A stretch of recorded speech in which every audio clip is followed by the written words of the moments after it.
مەسەلەی پشتی هەرێم لە ساحەفە سابت کراوەتەوە بەڵام بە کۆمەڵێ مەرجۆ. یەکەم مەرجی ئینفاقی فعلی، مەرجی ڕادەستکردنی داهاتە ناوخۆیەکان، مەرجی تەقید بە حساباتی ختامی.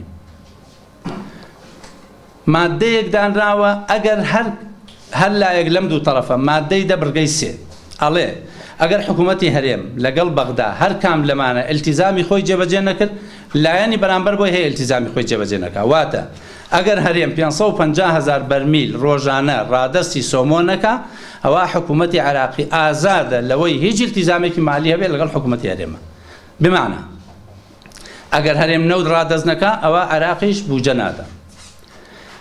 ئەمە ئاخر نوسخەی موازنەیە کە ئەبوایە حکوومەتی هەرێم پێش ئەوەی ئەم نوسخەیە بگاتە پەرلەمان و پێش ئەوەی لە ئەنجومەنی وەزیران تەصدیق بکرێت، حکوومەتی هەرێم دانوستانی خۆی تاو کرا ئایا ڕازیە بەوەی کە دانراوە یاخود ئەیەوێت تەفاوزێکی تازە بکە.